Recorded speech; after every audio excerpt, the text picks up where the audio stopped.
Nosso título de hoje, o Yoga e o Cristianismo. Namastê, boa noite, Joana, seja bem-vinda. Nosso título de hoje é Yoga e Cristianismo, em homenagem à Semana Santa. Hoje, o dia que se comemora a Paixão de Cristo. Será que o Yoga é compatível com o Cristianismo? Esse é o nosso tema de hoje. Namastê, paz e bem, seja bem-vinda.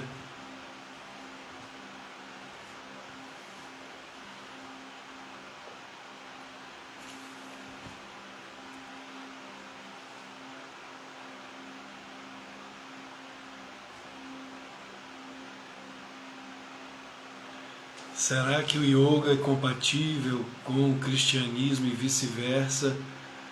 Quais as semelhanças, quais as diferenças? Existem semelhanças entre yoga e cristianismo. Estou aqui com a imagem de Jesus meditando. Já fiz lives com essa imagem de Jesus Cristo meditando. Jesus Yogi. Na verdade, o autêntico Jesus, quando ele afirma aos discípulos, quando os discípulos perguntam a ele como devem orar, não é, Rabi, como devemos orar, e Jesus afirma, boa noite, Alexandre, namastê. Quando os discípulos perguntam a ele, Mariane, boa noite, namastê, como devemos orar, e Jesus é claro, não façam como os fariseus, que oram em voz alta nas esquinas para que os outros vejam. Pelo contrário, quando fores orar, entra em teu quarto, fecha as portas, quer dizer, na visão do yoga, fecha as indriyas, isso é pratyahara, fechar as indriyas, as gyanendriyas, os sentidos, e ora ao teu Pai que te ouve em oculto, que te ouve em silêncio dentro de você, na vihara do Senhor, não é, dentro de nós. Então isso foi o que Jesus realmente nos ensinou, olhar para dentro, orar para Deus dentro de você. Boa noite, Maria Reis, boa noite, querida, boa noite, Mariane, Alexandre, namastê. O nosso título de hoje é Yoga e Cristianismo. O yoga é compatível com o cristianismo e vice-versa, o cristianismo é compatível com o yoga. Boa noite, Anne, namastê. Para quem não conhece, essa imagem de Jesus meditando, ela foi inspirada na obra de Paramahansa Yogananda, neste livro aqui, A Yoga de Jesus, de Paramahansa Yogananda, editora Self-Realization Fellowship. Então, fui eu que pedi a uma moça aqui de Brasília, eu mandei para ela a imagem, né, da capa do livro, e ela, a Cleisiane, ela fez a imagem de Jesus meditando, o Cristo Yogi. Inclusive existem muitos estudiosos que concordam que Jesus esteve na Índia, no período ali que a Bíblia silencia a respeito da vida dele, dos 13 aos 29 anos de idade, né? Porque a Bíblia até os 12 fala a respeito de Jesus, e então diz que Jesus crescia em sabedoria diante de Deus e dos homens, em sabedoria e em estatura. Isso é muito interessante.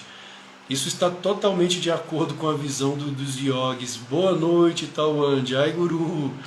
Com a visão dos yogis, de que os avatares, as divinas encarnações, e Jesus é um avatar, uma divina encarnação, eles vêm, mas eles ainda, mesmo sendo avatares, têm coisas a aprender. É por isso que a Bíblia afirma, ele crescia em estatura e em sabedoria. Ou seja, ele não estava crescendo apenas fisicamente, mas também em sabedoria diante de Deus e dos homens. E aí há uma lacuna, não é? Dos 13 até os 29 anos, onde esteve Jesus durante todo esse período. E é a partir dos 30 anos que a Bíblia recomeça a falar da missão de Jesus. Então são 18 anos de uma lacuna em que muitos, inclusive textos sagrados da Índia, afirmam que Santo Issa, como ele era chamado na Índia e no Tibete, andou por toda aquela região ali do Oriente. Era muito comum naquela época viagens longas. Hoje nós temos o carro, temos o avião, Então nós podemos fazer distâncias longas de avião em pouco tempo, mas era comum naquela época viagens que duravam 1 ano, 2 anos a camelo, montados a camelo.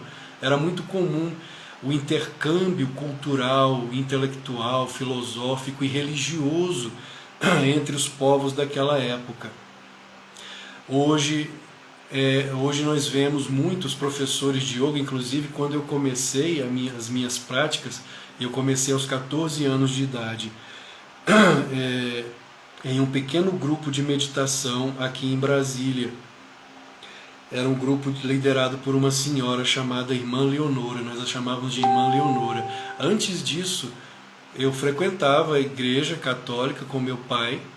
Meu pai, inclusive, quase foi padre antes de conhecer minha mãe. Foi dar aula de português e se apaixonou pela aluna. A aluna se apaixonou pelo professor. Começaram ali um namoro, ele desistiu de ser padre. Então a minha infância foi dentro da igreja católica. Mas havia uma dúvida em meu coração. Eu pensava, isso sem ninguém me falar nada. Eu achava que ao entrar para a missa eu tinha que sentir algo. Eu tinha que sentir algo. Não foi meu pai que falou isso, não foi minha mãe, ninguém me falou isso. Me falaram apenas que era a casa de Deus. Então na casa de Deus, obviamente, tem que haver uma presença. Eu pensava, criança, pensava isso, tem que haver uma presença, tem que haver uma força, uma paz, algo assim. E criança, então, ia para a missa com meus pais, leve, e isso, não estou falando mal aqui da igreja católica, não me interpretem mal, foi a minha experiência naquele momento. Chegava leve dentro da igreja para a missa e saía pesado da missa. Eu não sentia aquilo que buscava, que criança, em minha concepção, em meu pensamento, eu deveria sentir, mas não sentia. E aos 14 anos foi minha mãe que me levou a esse pequeno grupo de meditação, como falei, da Irmã Leonora, aqui em Brasília. E ali eu tive as minhas experiências com o yoga. Aquilo que eu queria sentir dentro da igreja, na missa, e não sentia, eu fui sentir nesse pequeno grupo de meditação.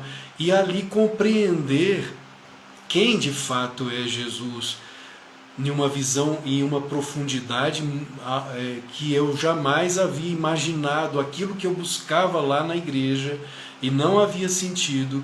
Ao sentar para meditar, nas primeiras práticas de meditação, senti como se uma tampa se abrisse e uma energia indescritível invadiu o meu ser, da cabeça aos pés, como eu nunca havia sentido antes.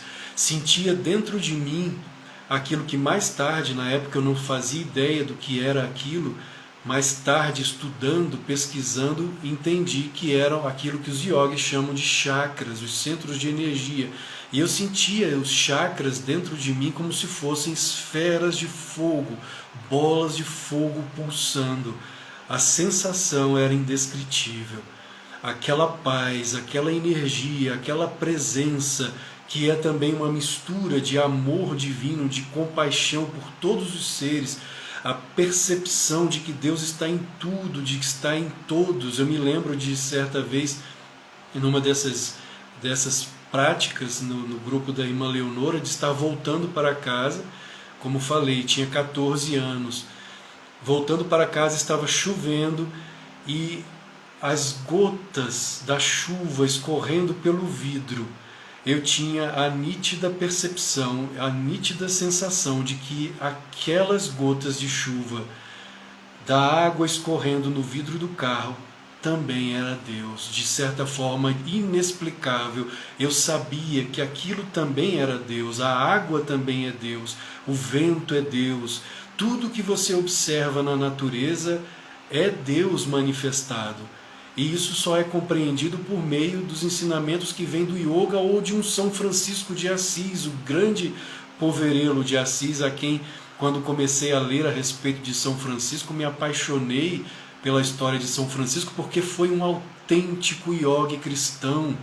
Um cristão, inclusive, estive 2 vezes em Assis, a terra de São Francisco, E lá tive a oportunidade de perceber, quando você tem conhecimento, trazido inclusive por um dos grandes mestres da Índia, que hoje é aclamado pai do yoga no ocidente, né, Paramahansa Yogananda, quando você tem o conhecimento que esses grandes mestres com quem eles nos brindaram, que eles trouxeram ao ocidente, e você mergulha na sabedoria do cristianismo, na própria Bíblia, que a princípio parece ser tão difícil de se compreender, a hermenêutica da Bíblia se torna fácil quando você lê um livro como esse, não é, da Yoga de Jesus, a segunda vinda de Cristo. Você começa a compreender a profundidade dos ensinamentos de Jesus de uma forma que você jamais imaginou antes.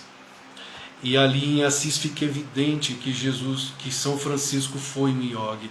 Os lugares onde ele praticava as suas asceses, onde ele praticava as suas meditações de fato. Quando estamos subindo ali para São Damião, que é a primeira igreja que ele reconstruiu, em que ele teve uma visão de Jesus, e Jesus diz a ele: Francisco, vai, você está vendo a minha igreja em ruínas? Vai, reconstrói a minha igreja. E quando estamos subindo ali então para São Damião, existe uma estátua dele, de São Francisco, em tamanho natural, na postura do yogi, na postura de lótus, porque os franciscanos quiseram fazer essa estátua, na verdade, tamanho natural, mostrando que Francisco foi um yogi, na postura de lótus do yogi, olhando com o queixo na horizontal, como a olhar para o horizonte em meditação, a postura do yogi cristão, e várias outras evidências de que Francisco tinha esse conhecimento do yoga estão presentes ali em Assis. Eu fui mergulhando na prática por meio dessa descoberta do yoga ali com a irmã Leonora. Quando a irmã Leonora veio a falecer, eu conheci então os ensinamentos de Paramahansa Yogananda. E certo tempo depois escrevi meu primeiro livro, que é este aqui, Jesus, o Cristo Yogi. Depois acrescentei várias páginas a Jesus, o Cristo Yogi. Mudei o título, o cristianismo original e a unidade das 5 religiões, falando desse ecletismo e dessa hermenêutica, dessa interpretação, né, fazendo esse diálogo interreligioso entre as 5 grandes tradições religiosas, começando pelo hinduísmo, que é a religião máter, é a religião mais antiga da humanidade, de onde surgem todas as outras religiões, o judaísmo, o budismo, depois é que vem o cristianismo e o islamismo em sua parte mais mística, esotérica, que é o sufismo. Depois escrevi Francisco, o grande yogi de Assis, né, relatando essa descoberta de São Francisco e o Encantador de Pessoas, que é uma viagem mística à Índia. Também sempre fazendo esse diálogo, tecendo esse diálogo entre cristianismo e o yoga. E claro, me inspirei em Paramahansa Yogananda, o pai do yoga no ocidente. A missão de Yogananda não foi somente trazer a Kriya Yoga. A missão dele foi promover esse diálogo entre Oriente e Ocidente, entre Cristo e Krishna, demonstrando a unidade subjacente entre esses 2 grandes avatares. Krishna, para quem não sabe, é uma encarnação de Vishnu. Vishnu é a segunda pessoa da Trimurti hindu. Quando falamos no cristianismo Pai, Filho, Espírito Santo, vem de Brahma, Vishnu e Shiva. Brahma, o Pai, Vishnu, o Filho, Shiva, o Espírito Santo. Então Krishna é uma encarnação de Vishnu. Inclusive existem autores, existem estudiosos que creem que o nome Krishna, em sua etimologia, também significava, e era escrito há algum tempo atrás, como Cristo. Possui um significado muito semelhante ao grego Christo, que significa ungido, aquele que foi internamente ungido. Quando a Mãe Divina, que é a Shakti, dentro de nós desperta a Kundalini, lá no Muladhara Chakra, e sobe como um raio pelo conduto espinhal, essa energia da Mãe Divina, que é o Espírito Santo, desperta a consciência do Filho, o unigênito Kutastha Chaitanya, aqui no Ajna Chakra, no ponto médio entre as sobrancelhas. E quando a consciência do filho desperta, a consciência do pai, a consciência cósmica é despertada, é quando ocorre a iluminação. Boa noite, Cláudia, namastê. Boa noite, Ivonete, namastê. É aí que ocorre a iluminação, quando a energia da mãe, que é o Espírito Santo, dentro de nós, a energia do filho e a energia do pai, essas três forças se unem e ocorre então, e vemos aquelas pinturas dos santos, né, que vemos no cristianismo, aquela aura na cabeça dos santos cristãos, aquilo é o Sahasrara, é o lótus de 1000 pétalas, como vemos nas pinturas dos santos hindus e budistas também. A verdade é uma só. Somos nós que promovemos o sectarismo, que promovemos a divisão entre as tradições religiosas.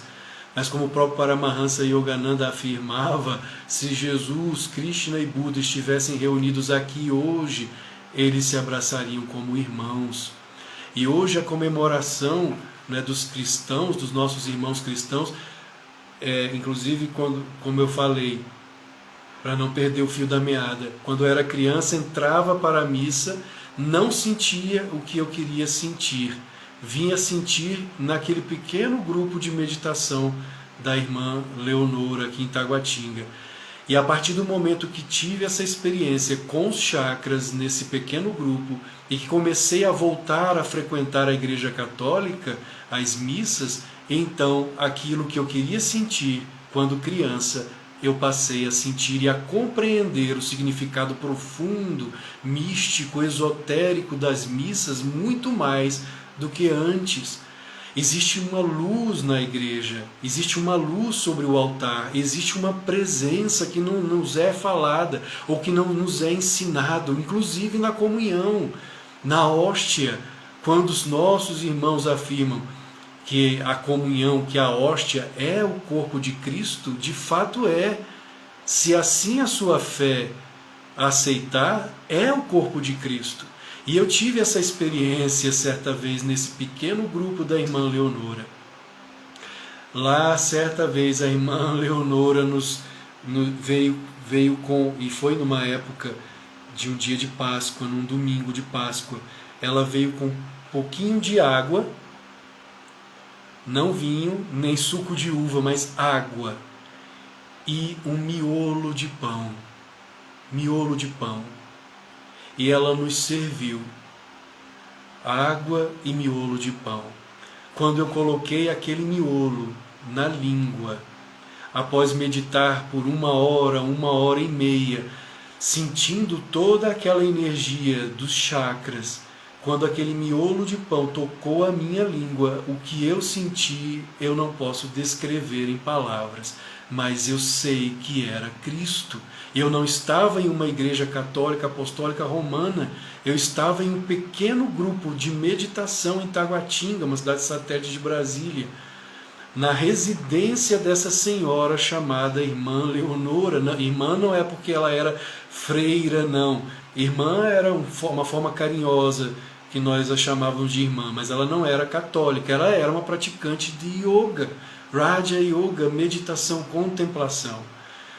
E aquela sensação eu não troco por nada neste mundo. E eu sei que comunguei com Cristo, porque como ele mesmo afirmou aos seus discípulos e aos fariseus, quando os fariseus perguntaram a ele, Rabi, quando virá o reino? E Jesus foi claro, o reino não vem com aparência ostensiva, ninguém poderá dizer ei-lo aqui ou ei-lo ali, pois o reino de Deus está dentro de vós. Se o reino de Deus está dentro de nós, então onde está Cristo?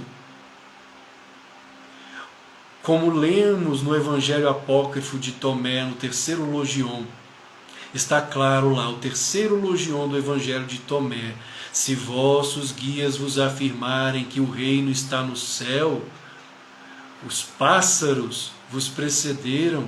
Se vossos guias vos afirmarem que o reino está no mar, os peixes chegaram primeiro. Eis que o reino de Deus está dentro de vós e fora de vós também em toda parte. Se vos conhecerdes, sereis conhecidos. Mas se não vos conhecerdes, estareis na ilusão, e sereis ilusão, ou seja, maia. Se não nos conhecermos e se não mergulharmos a nossa consciência ao reino de Deus que está dentro de nós, como Jesus ensinou, seguindo essa tradição dos avatares que vem de Rama, de Krishna, do próprio Senhor Buda, o reino dentro de vós, o Nirvana dentro de vós, então não seremos conhecidos e estaremos na ilusão, como afirma o Evangelho de Tomé, o Dídimo, hoje considerado por grandes estudiosos como o quinto evangelho, que deveria estar na Bíblia cristã, mas foi retirado pelos chamados teólogos censores, por aqueles que têm uma visão do cristianismo ortodoxa, dogmática. E aqui não estou também, mais uma vez, falando mal da igreja ou da cristandade, porque ela tem o seu lado bom. E é isso que muitos de nós, praticantes de yoga, não compreendemos. Inclusive a palavra religião, que tem sido muito distorcida. Se vamos à etimologia da palavra religião, ela vem do grego religare, ligar novamente o homem a Deus. E muitos de nós confundem hoje com instituição. Religião, a palavra religião e a palavra instituição são coisas distintas. Então você pode ser uma pessoa religiosa mesmo não estando ligado a uma instituição. Assim como você pode estar ligado a uma instituição dita religiosa e não ser, em essência, esotericamente falando, uma pessoa verdadeiramente religiosa. Então é preciso compreender a diferença. E o verdadeiro religioso é aquele que mergulhou dentro de si mesmo, é aquele que descobriu essa vihara interna, que descobriu essa ananda, essa bem-aventurança interna. Ele passou então a ser um verdadeiro yogi e um autêntico cristão, um autêntico budista, um autêntico praticante das religiões ou da religião com letras maiúsculas que no yoga chamamos de Sanatana Dharma, no hinduísmo. Inclusive a verdadeira palavra, o verdadeiro título do hinduísmo não é hinduísmo. Hinduísmo é um termo pejorativo criado por Alexandre Magno, quando ele chegou às margens ali do rio Sindhu, querendo invadir a Índia. Ele tinha dificuldade em pronunciar a palavra Aryavarta, que era o verdadeiro nome da Índia. Os arianos eram os verdadeiros indianos. Então ele passou a chamar aquele povo de indiano, por causa do rio Hindu, de hindus, e a religião hinduísmo, mas a religião autêntica é Sanatana Dharma. Dharma quer dizer a lei. Sanatana é a lei eterna. Sanatana Dharma são as virtudes ou a lei eterna que está presente, imanente em todas as tradições religiosas, inclusive nos ensinamentos de Jesus Cristo. O que Jesus ensina é Sanatana Dharma. O que está contido na Bíblia, tanto no Novo quanto no Antigo Testamento, é Sanatana Dharma. Pegue a Bíblia, o Antigo Testamento, o Novo Testamento, coloque lado a lado com os sutras do budismo. Inclusive já fiz um estudo assim ao vivo do Dhammapada, que são os escritos, os ensinamentos do Senhor Buda, não escritos por ele, mas os ensinamentos escritos por discípulos que passaram de geração a geração pela prática do Parampara até chegar aos nossos tempos, trazidos pelos budistas, comparando o Dhammapada, os ensinamentos do Buda, com os ensinamentos da Bíblia cristã. Boa noite, Fátima, boa noite, Camila, Namastê, fazendo essa comparação entre os ensinamentos do Buda e também do Bhagavad Gita, que é a canção do Senhor, o diálogo entre Krishna e Arjuna. Se você coloca o Evangelho, o Antigo Testamento, o Novo Testamento, as palavras, as logias de Jesus, as boas novas de Jesus, com as palavras do Buda e com as palavras de Krishna, tendo o conhecimento esotérico com S, você percebe que o que eles estão falando é a mesma verdade. Eles estão falando e pregando a mesma verdade subjacente a respeito do mesmo amor por Deus que está dentro e fora de nós, como prega o Evangelho apócrifo de Tomé. Se vos conhecerdes, compreendereis que Deus está dentro e fora de você, em toda a parte. Essa é a verdade do cristianismo, essa é a verdade do hinduísmo, do budismo, do Sanatana Dharma, é o autêntico Sanatana Dharma. Quando os cristãos, inclusive a palavra cristianismo, catolicismo, a palavra catolicismo significa universal. São Francisco foi o verdadeiro universal, o verdadeiro católico, foi São Francisco de Assis. Entre os grandes discípulos e santos, existem vários santos, como sabemos muito bem, na Igreja Católica, na cristandade, mas São Francisco acaba se sobressaindo de certa forma. Ele é o mais querido dentre todos os santos cristãos. Ele encarnou essa universalidade, porque ele percebia a imanência de Deus, e é por isso que ele conversava com toda a natureza, irmão Sol, irmã Lua, irmão Vento, irmã Água, irmão Pássaro, irmão Lobo, quando ele amansou o lobo de Gúbio, na cidade de Gúbio, em que havia um lobo feroz que atacava os moradores ali daquela cidade, daquele povoado, e Francisco chegou, ao invés de fugir do lobo, ao invés de temer o lobo, não. Francisco tinha consciência de sua percepção e de sua unidade, de sua conexão com o absoluto. Ele caminhou em direção ao irmão lobo, fez o sinal da cruz e estabeleceu ali um diálogo com o lobo. Inclusive o sinal da cruz, né, essa posição, isso aqui é um mudra. Quando você levanta a mão, você está praticando um mudra, que inclusive o Senhor Buda, lembramos uma história do Buda que amansou um elefante furioso, mas São Francisco amansou o lobo. Ele chegou próximo ao lobo, fez o sinal da cruz. Aqui você emana luz, emana energia, acalmou o lobo com o sinal da cruz e começou a dialogar com o irmão lobo. Para provar aos moradores de Gúbio que o lobo compreendia, ele pediu o que ele estava falando, ele pediu ao lobo: Senhor lobo, quando eu falar algo, balance a cabeça, levante a pata. E o lobo obedecia a Francisco.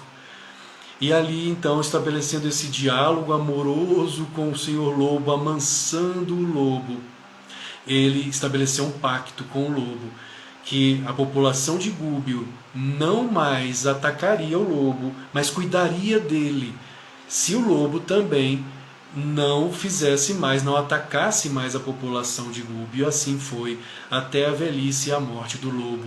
O lobo se tornou manso, assim como o Senhor Buda, quando um elefante furioso avançou na direção do Buda e ele apenas levantou a mão em Abhaya Mudra, e o elefante se acalmou. Como Swami Narayana, o grande Swami Narayana da Índia, amansou um leão que atacava também um povoado na Índia, e os brahmanes vieram até ele, vieram até Swami Narayana avisar a ele: cuidado com o leão feroz que nos ataca à noite. Mas em vez de Swami Narayana fugir amedrontado do leão, não, ele permaneceu sentado debaixo de uma árvore esperando que o leão viesse. E quando o leão então se aproximou de Swami Narayana em Abhaya Mudra, Swami Narayana acalmou o leão, para surpresa e admiração de todos os moradores daquele povoado na Índia. São Cristos, são iluminados, são avatares, encarnações divinas, não são seres humanos comuns, como Jesus não foi comum, e é por isso que os fariseus se admiravam, porque quando ele falava, não falava como um homem comum. Havia na palavra do Cristo Jesus, como Swami Vivekananda, o primeiro grande iluminado a pisar na América, e é graças a Vivekananda e a Paramahansa Yogananda que temos o yoga hoje aqui conosco, porque foram eles que trouxeram, né, esse conhecimento do yoga. Swami Vivekananda, ele dizia que um santo, um homem santo, quando ele fala, as palavras mais simples produzem impacto, porque estão palavras que estão carregadas de ojas, Shakti, de energia divina. E é por isso que quando lemos a Bíblia, que fala-se que Jesus falava com autoridade, a autoridade não é que ele falava zangado, não, é porque quando ele falava, havia na palavra dele um poder espiritual, um poder divino que amansava os corações. Claro que não de todos, senão ele não teria sido crucificado. Eu me lembro, inclusive, do irmão Anandamoy, um dos discípulos de Paramahansa Yogananda. O irmão Anandamoy dizia que a presença de Yogananda era muito poderosa e pouquíssimas pessoas, não sentiam nada perto dele. Essas mesmas pouquíssimas pessoas que não sentiam nada perto de Yogananda, esse mesmo tipo de mentalidade foram as pessoas que crucificaram Jesus. E ele foi crucificado de fato. Nós não devemos temer isso. Nós, yogis, é o que Yogananda nos ensina, é o que Ramakrishna Paramahansa, o grande avatar do século XIX na Índia, nos ensinou também, assim como Swami Vivekananda. Existe uma unidade subjacente entre yoga e cristianismo.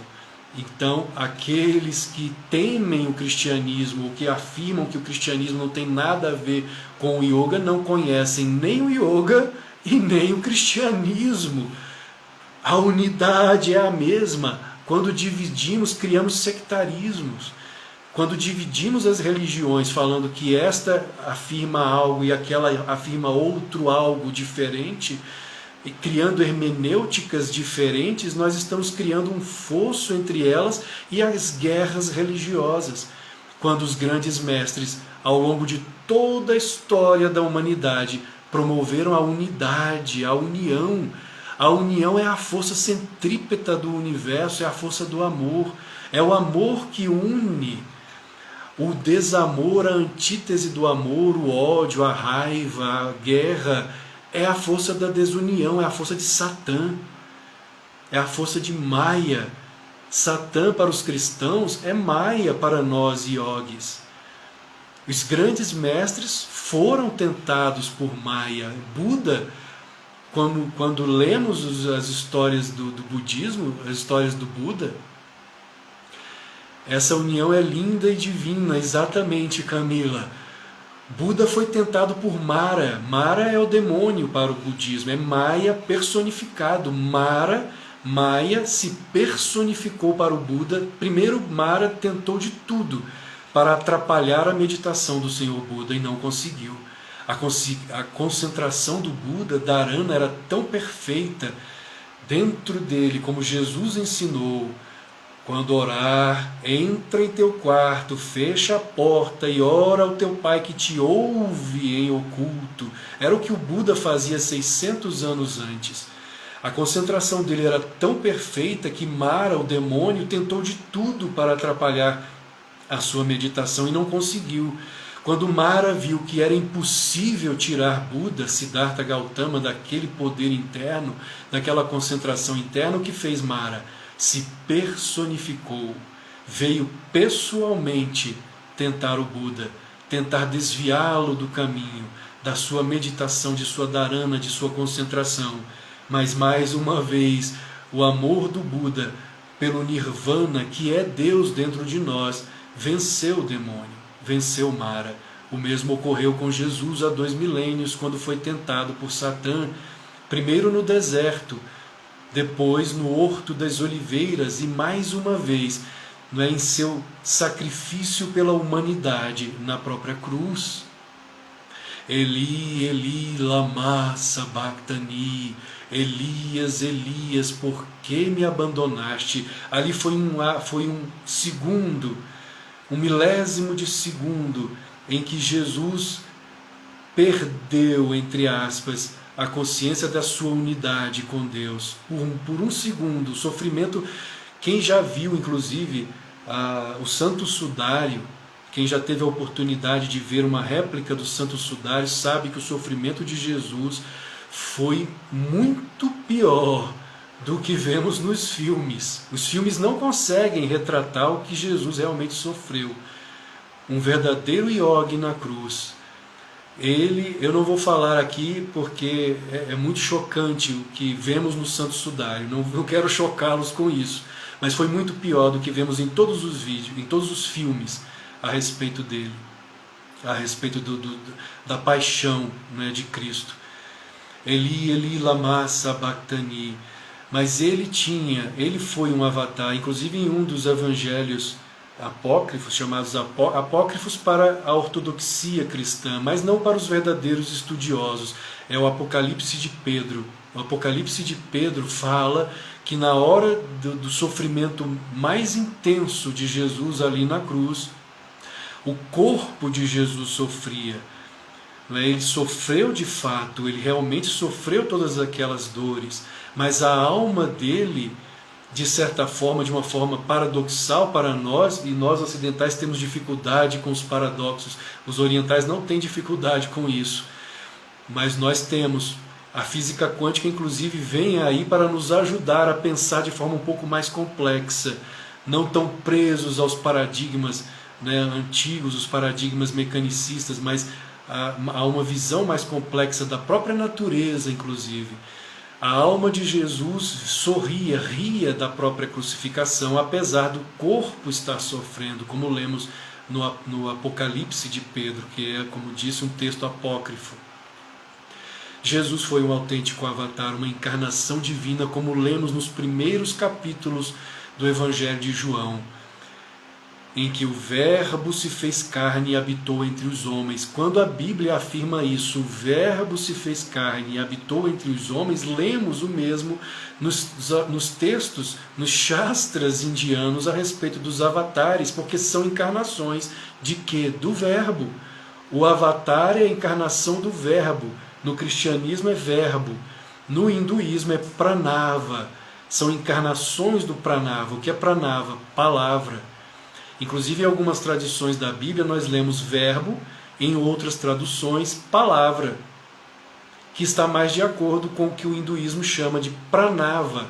Então Krishna, Rama, há 8 milênios, foi uma encarnação do pranava, foi uma encarnação divina. Krishna, há 5 milênios atrás, como lemos no Bhagavad Gita, em suas afirmações ao Arjuna, eu sou o pai deste universo, a mãe, o sustentador, a sílaba Om, o Senhor. Quando Krishna afirma isso, não era Jiva, o ego de Krishna, mas Atma em Krishna, como Pratyagatma. Ele fala como a alma de Deus, consciente de sua unidade perfeita com o Espírito, assim como Siddhartha Gautama, o Buda, ao nascer, o bebê Siddhartha Gautama, ao nascer. Tendyo Tengei Yoga Dokosan, entre o céu e a terra não há ninguém mais nobre do que eu. Não foi o ego de Siddhartha Gautama, mas a consciência cósmica, nirvânica por meio de Buda, bebê, quem afirmou isso. E Jesus Cristo, quando ele também afirma, antes que Abraão fosse, eu sou, ou como lemos no Apocalipse de João, eu sou o alfa e o ômega, o princípio e o fim. Quando Jesus afirma isso no Apocalipse, porque a visão que João tem, Apocalipse significa revelação, a visão que João teve do homem, como filho do homem em meio a 7 candelabros de ouro. O que são os 7 candelabros de ouro? Os 7 vórtices, os 7 chakras, os 7 selos, as 7 igrejas que estão dentro do ser humano. Quando João afirma isso, ele estava tendo uma visão de Jesus, do Cristo Jesus, com os seus chakras, os seus centros de energia em pleno fulgor divino. Jesus foi crucificado em sentido tanto físico, histórico, ele passou sim por todo esse sofrimento, fisicamente falando, como foi crucificado também no sentido esotérico, em que a alma do Cristo, Vishnu, como dizemos no Yoga, foi sacrificada para transmutar karma, ou parte do karma da humanidade inteira. Então, quando a própria Igreja Católica afirma, quando os nossos irmãos cristãos afirmam que Jesus veio como um Salvador, ele veio como um Salvador, sim, e por ele ter segurado ou transmutado parte do karma da humanidade, é que séculos depois tivemos um São Francisco de Assis. Foi por transmutar o karma de parte da humanidade nele mesmo, porque como avatar ele não tem mais karma, é que ele pôde ajudar, auxiliar, como afirmam os yogis da Índia, os iluminados da Índia, grande parte da humanidade. Os grandes avatares, por karuna, por compaixão, por amor à humanidade e por amor aos seus discípulos, muitas vezes eles permitem receber, transmutar em seus próprios corpos o karma de seus discípulos. Isso aconteceu com Siddhartha Gautama também, com o Buda. Aconteceu com o grande Milarepa, o grande Buda do Tibete, o Buda tibetano. Aconteceu também, não foram crucificados como Jesus foi crucificado, mas transmutaram de outra forma, através de sofrimentos físicos, como o próprio Paramahansa Yogananda em pleno século XX. Como o irmão Ananda Moy também presenciou, o grande irmão Ananda Moy, discípulo de Paramahansa Yogananda, certa vez, já quase próximo de Yogananda deixar este mundo, o irmão Ananda Moy disse que certa vez foi ajudar o mestre porque estava sentindo grandes dores físicas. Pouco antes havia uma discípula de Yogananda, Gyana Mata. Gyana quer dizer sabedoria, Mata mãe, mãe de sabedoria. Em que ela, inclusive Yogananda chegou a afirmar que Gyana Mata havia alcançado o mesmo estado espiritual de São Francisco de Assis. Ela foi realmente uma grande mulher, uma grande santa, e ela ajudou Yogananda a transmutar parte do karma dos discípulos. Aqui já é uma afirmação minha, lendo os textos da Self-Realization, God Alone, que inclusive são textos da própria Gyana Mata, e textos de Yogananda falando a respeito dela, cheguei a essa conclusão de que ela, em sua santidade, em sua perfeição como discípula, ela ajudava Yogananda a consumir no corpo dela, já bastante idosa, muito doente, ela consumia parte do karma dos discípulos de Yogananda. Inclusive me lembro de uma passagem em que ela fala que estava bastante doente, e Yogananda estava em outra cidade, fazendo as suas conferências, as suas palestras lá nos Estados Unidos, e ela sentiu a hora exata em que o mestre orou por ela, em que ele fez o círculo de orações, como ele nos ensinou, em que você ergue as mãos e entoa o Om. E ela disse que estava sentada em uma cadeira, e quando Yogananda fez essa oração por ela, em outra cidade onde ele estava, ela disse que a energia do mestre foi tão poderosa que ela teve a nítida sensação de um trem. Ela ouviu o som do Om, como se fosse um trem passando, a cadeira dela tremeu, balançou, tamanho poder espiritual de um avatar, de uma encarnação divina em pleno século XX. E ela então, ela ajudou muito Yogananda a transmutar o karma dos discípulos, e ele afirmou: eu não ficarei muito tempo após a passagem da irmã. Quando ela deixar este mundo, estava próximo já dela deixar o corpo, ela já tinha mais de 90 anos de idade, e ele afirmou: quando ela partir, pouco tempo depois, eu também irei, também deixarei este mundo. Ele já havia dado vários sinais de que estava próximo à data dele deixar o corpo, e Yogananda era muito novo. Ele deixou esse corpo, este mundo, com 59 anos, então ele era muito novo ainda. E ele afirmou: quando a irmã passar, eu irei, não demorarei muito. Ela deixou o corpo, se não me engano, no final de 1951, creio que outubro ou novembro de 1951, e Yogananda deixou o corpo em março de 52, ou seja, poucos meses depois. E ele então, a partir daí, ele começou a absorver no corpo dele o karma dos discípulos, porque já estava próximo dele terminar a sua missão aqui no mundo. E o irmão Ananda Moy, certa vez, ajudando Yogananda a caminhar, sabendo que o mestre estava sentindo dores físicas, quando o irmão Ananda Moy tocou no braço de Yogananda, ele disse que um fluxo de bem-aventurança, de alegria divina inundou o ser dele, só de tocar no braço de Yogananda. E ele, naquela bem-aventurança, ele pensou: meu Deus, como eu gostaria de poder ajudar as pessoas dessa forma, porque eu sei, não é? Ele pensou: eu sei que ele está com dor física, que ele está sofrendo, e apesar de estar sofrendo, consumindo em seu próprio corpo o karma dos discípulos, ao mesmo tempo ele está borbulhando nessa bem-aventurança, nessa ananda, nessa alegria infinita.